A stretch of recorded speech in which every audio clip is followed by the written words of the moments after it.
Hi everybody.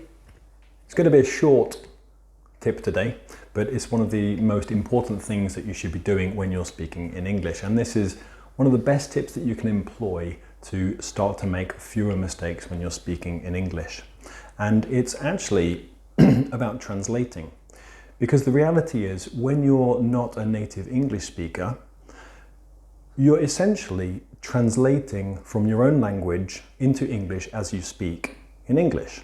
This is how it works. Until you get to a very, very strong C1 or a C2, this is what you're going to be doing. You're going to be translating from your own language into English, but extremely quickly. It's so quick that you almost don't notice that you're doing it. Now, why is this important? Well, the reality is a lot of people don't know how to translate. People confuse translation with words. Good, effective translation is not about words. Good, effective translation is about communicating or transmitting an idea. That's all it is. Now, you need words to do that, but the most important thing is that you don't need the same words. So, how does this apply to mistakes? Well, when you're translating from your own language into English as you speak, a lot of your mistakes will be simply mistranslations. Things that you think are said in a particular way in English, but they're not. They're only said like that in your language. So you want to be careful of this. Now, what's the trick to avoid this? Well, really, as you're speaking English, you want to think, how do I express the idea that I'm trying to communicate in English? Don't think about words. Don't think about words, because if you only think about the words, you'll translate the words directly or a sentence directly, maybe in a different order, but too similar, and it will be incorrect. Because you can have one sentence in your language that to transmit or communicate a particular idea, and then when you translate that same sentence, transmitting the same idea into English, the words will probably have no relation. They'll probably look completely different, but the message is exactly the same.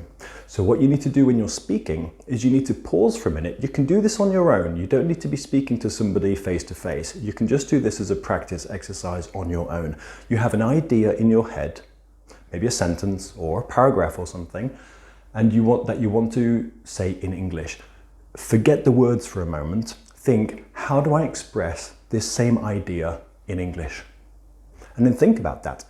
You may see that there's actually completely different words, or you may find that the way you think it's said in English is exactly the same in your language. Now, that will tell you that maybe you need to look it up, because there might be something that's incorrect there. As I said, most mistakes come from mistranslation or translating directly from your language into English. Again, good, effective translation has nothing to do with words, or very little to do with words. Good, effective translation is about communicating an idea. That's all it is. Now, you can do this the other way. This is probably an even better way to do it, because it shows you how to speak correct English. So, you take some text, or it can be something that somebody said, but let's use the easy example of take some text, for example, from an article, and just take one sentence and think, how do I express this in my language? Don't think, how do I translate the words? Again, that's where the mistakes come from. Think, how would I express this same sentence, this same idea in my language? And then write it. And you may find that it's completely different. The good thing about doing it this way is that when you take a sentence from an article, or a sentence from some kind of text like fiction or a news article or something, it's in obviously correct English, so you know it's correct. Now, you're a perfect native speaker of your own language, so what you produce will be perfect as well. So you take the sentence in English and you translate back into your language, but again, disregarding the words, looking more at the idea that's trying to be communicated in the sentence. Take the sentence, ask yourself, how would I express this in my language? And see what the result is. The more you do this, the more you will become accustomed to translating ideas and not translating words. As I said, when you're speaking English, if you're not a native speaker, you're going to be translating, let's say, live very quickly As you think of an idea, you have the sentence in your language, and then very quickly you translate into English and communicate it. This all happens very, very quickly in the brain.